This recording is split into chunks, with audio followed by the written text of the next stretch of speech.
Chapter 1. My Parents and Early Life. The characteristic features of Indian culture have long been a search for ultimate verities and the concomitant disciple guru relationship. My own path led me to a Christ like sage whose beautiful life was chiseled for the ages.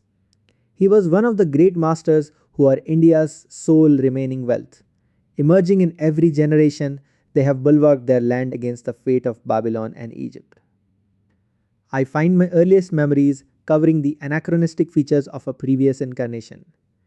Clear recollections came to me of a distant life, a yogi amidst the Himalayan snows. These glimpses of the past, by some dimensionless link, also afforded me a glimpse of the future. The helpless humiliations of infancy are not banished from my mind. I was resentfully conscious of not being able to walk or express myself freely. Prayerful surges arose within me as I realized my bodily impotence. My strong emotional life took silent form as words in many languages.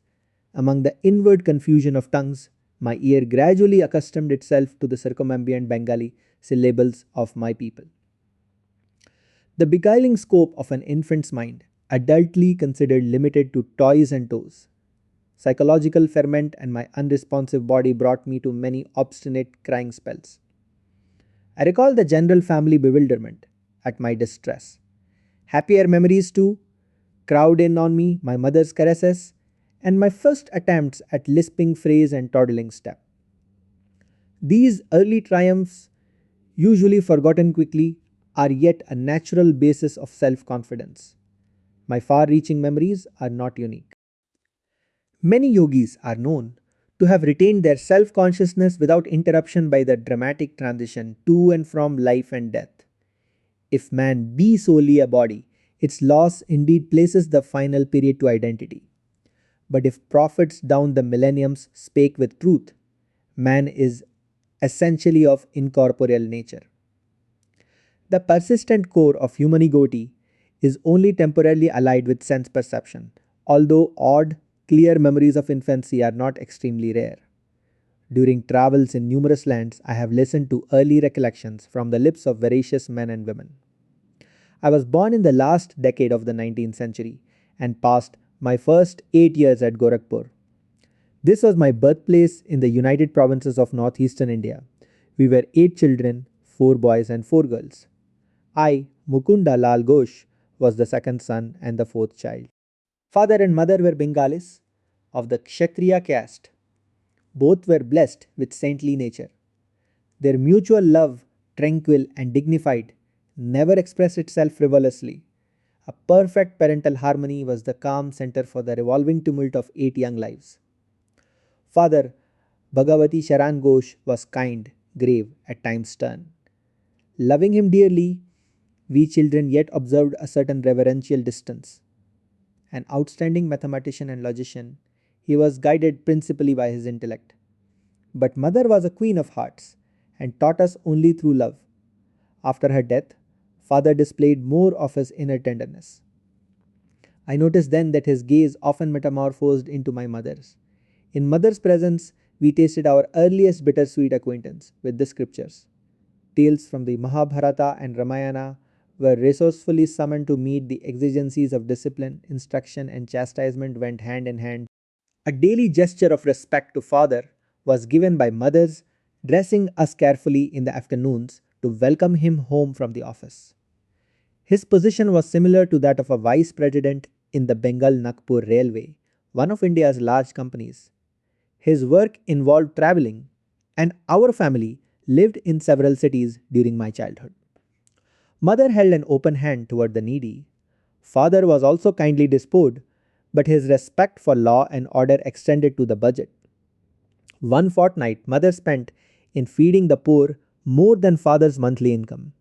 All I ask, please, is to keep your charities within a reasonable limit. Even a gentle rebuke from her husband was grievous to mother. She ordered a hackney carriage, not hinting to the children at any disagreement. Goodbye! I'm going away to my mother's home. Ancient ultimatum, we broke into astounded lamentations. Our maternal uncle arrived opportunely. He whispered to father some sage counsel, garnered no doubt from the ages. After father had made a few conciliatory remarks, mother happily dismissed the cab. Thus ended the only trouble I ever noticed between my parents. But I recall a characteristic discussion. Please give me 10 rupees for a hapless woman who has just arrived at the house. Mother's smile had its own persuasion. Why 10 rupees? One is enough. Father added a justification. When my father and grandparents died suddenly, I had my first taste of poverty. My only breakfast before walking miles to my school was a small banana. Later at the university, I was in such need that I applied to a wealthy judge for aid of 1 rupee per month. He declined, remarking that even a rupee is important. How bitterly you recall the denial of that rupee. Mother's heart had an instant logic. Do you want this woman also to remember painfully your refusal of 10 rupees which she needs urgently? You win. With the immemorial gesture of vanquished husbands, he opened his wallet. Here is a 10 rupee note. Give it to her with my goodwill. Father tended to first say no to any new proposal. His attitude toward the strange woman who so readily enlisted mother's sympathy was an example of his customary caution. Aversion to instant acceptance, typical of the French mind in the West, is really only honoring the principle of due reflection. I always found father reasonable and evenly balanced in his judgments. If I could bolster up my numerous requests with one or two good arguments, he invariably put the coveted goal within my reach, whether it were a vacation trip or a new motorcycle. Father was a strict disciplinarian to his children in their early years, but his attitude toward himself was truly Spartan. He never visited the theatre, for instance, but sought his recreation in various spiritual practices and in reading the Bhagavad Gita. Shunning all luxuries, he would cling to one old pair of shoes until they were useless. His sons bought automobiles after they came into popular use, but father was always content with the trolley car for his daily ride to the office. The accumulation of money for the sake of power was alien to his nature. Once, after organizing the Calcutta Urban Bank, he refused to benefit himself by holding any of its shares. He had simply wished to perform a civic duty in his spare time. Several years after father had retired on a pension, an English accountant arrived to examine the books of the Bengal Nagpur Railway Company. The amazed investigator discovered that father had never applied for overdue bonuses. He did the work of three men. The accountant told the company, he has rupees 125,000, about 41,250,000, owing to him as back compensation. The officials presented father with a check for this amount. He thought so little about it that he overlooked any mention to the family. Much later, he was questioned by my youngest brother Bishnu, who noticed the large deposit on a bank statement. Why be elated by material profit? Father replied. The one who pursues a goal of even mindedness is neither jubilant with gain nor depressed by loss. He knows that man arrives penniless in this world and departs without a single rupee. Early in their married life, my parents became disciples of a great master, Lahari Mahashaya of Benares. This context strengthened father's naturally ascetical temperament. Mother made a remarkable admission to my eldest sister Roma. Your father and myself live together as man and wife only once a year, for the purpose of having children. Father first met Lahiri Mahashaya through Abhinash Babu, an employee in the Gorakhpur office of the Bengal Nagpur Railway. Abhinash instructed my young years with engrossing tales of many Indian saints. He invariably concluded with a tribute to the superior glories of his own Guru. Did you ever hear of the extraordinary circumstances under which your father became a disciple of Lahiri Mahasaya? It was on a lazy summer afternoon, as Abhinash and I sat together in the compound of my home, that he put this intriguing question. I shook my head with a smile of anticipation.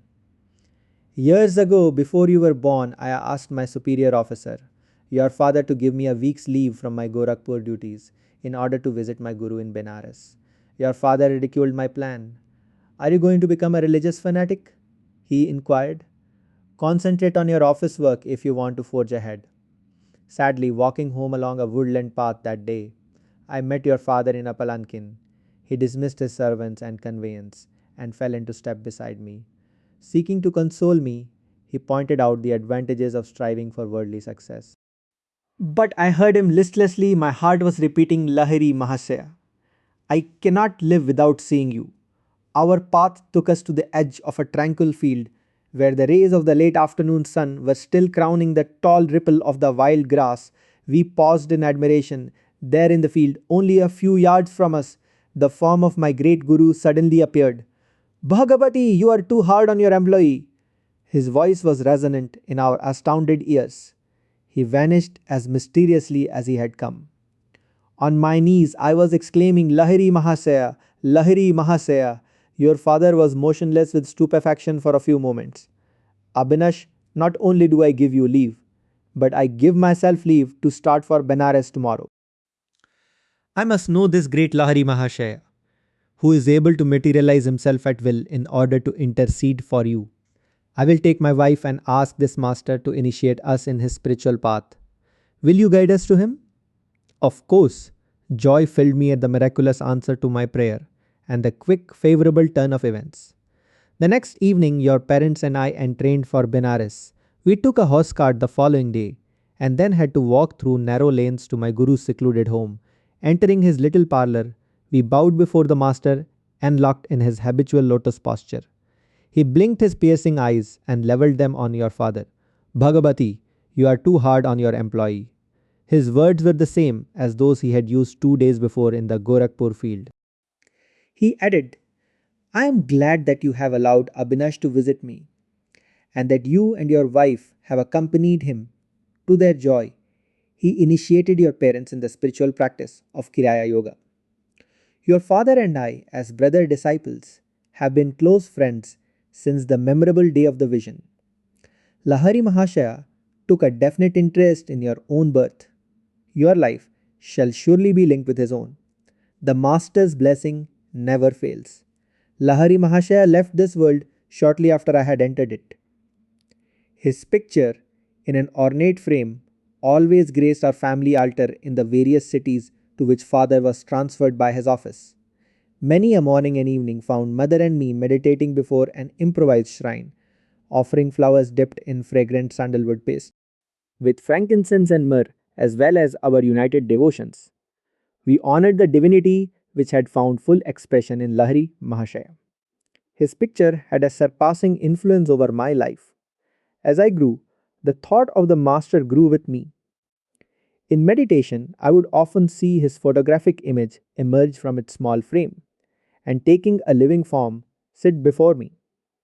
When I attempted to touch the feet of his luminous body, it would change and again become the picture.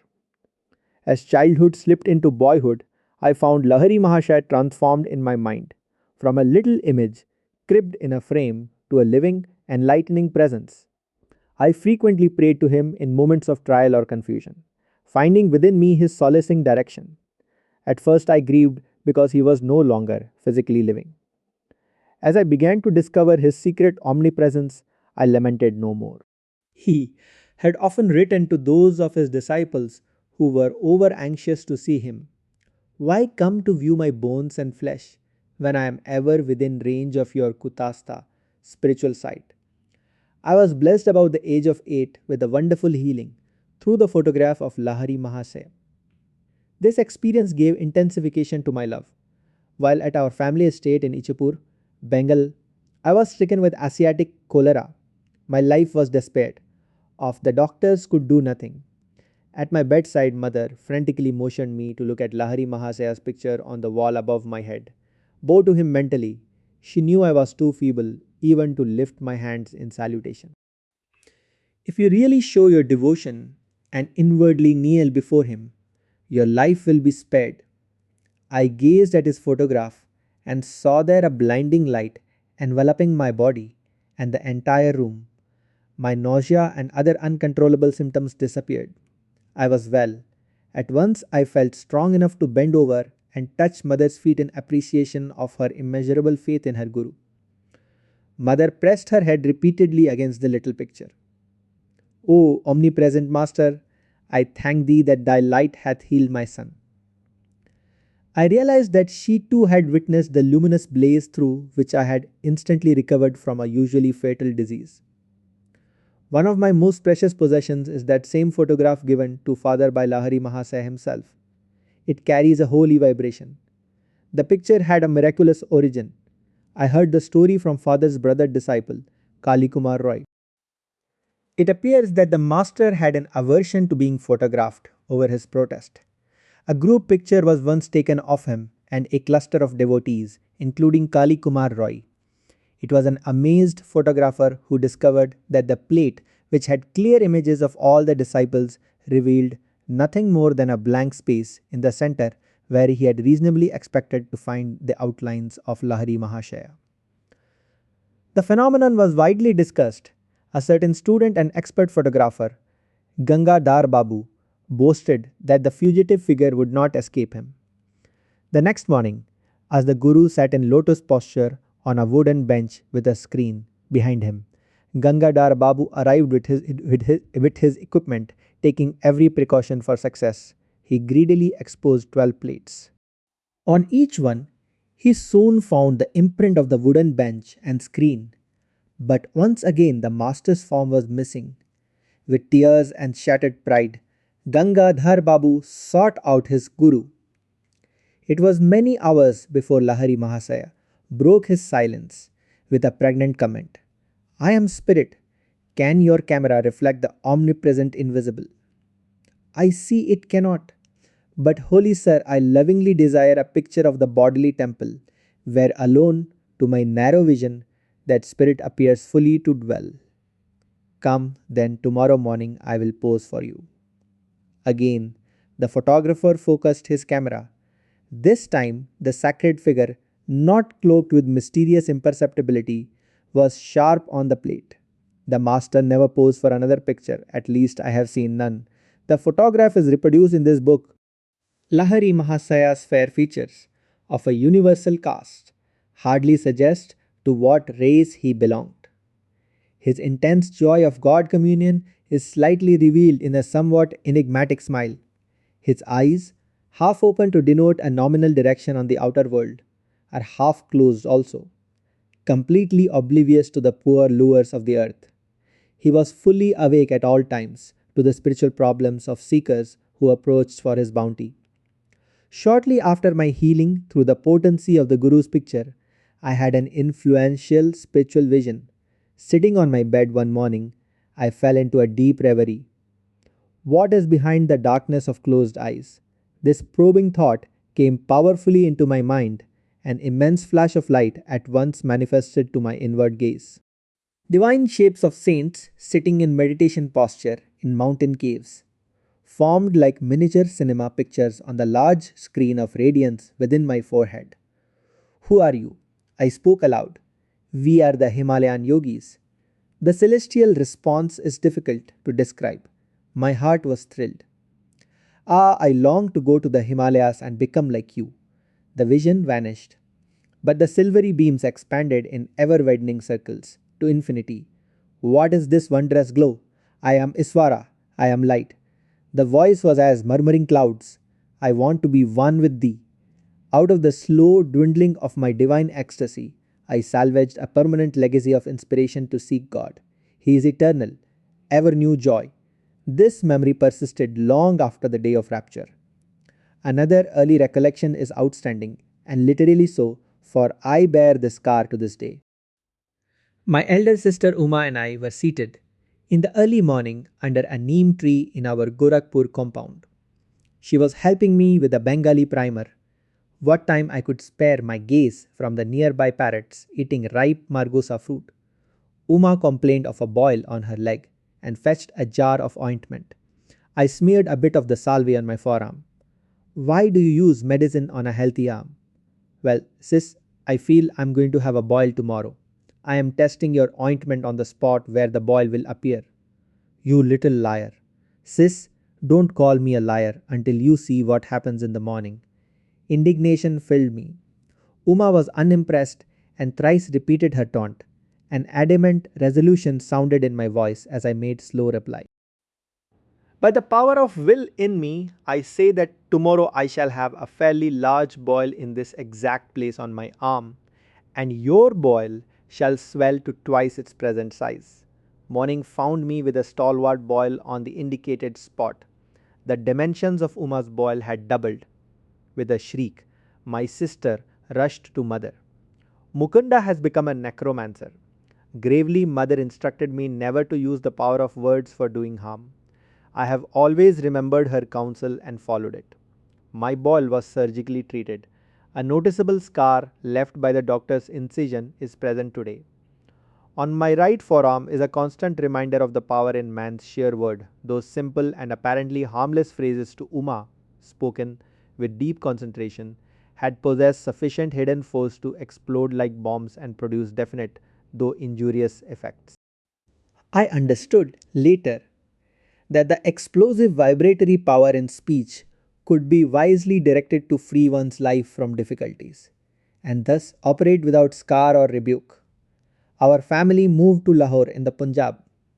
There I acquired a picture of the Divine Mother in the form of the goddess Kali. It sanctified a small informal shrine on the balcony of our home. An unequivocal conviction came over me that fulfillment would crown any of my prayers uttered in that sacred spot. Standing there with Uma. One day, I watched two kites flying over the roofs of the buildings on the opposite side of the very narrow lane. Why are you so quiet? Uma pushed me playfully. I am just thinking how wonderful it is that Divine Mother gives me whatever I ask. I suppose she would give you those two kites, my sister laughed derisively. Why not?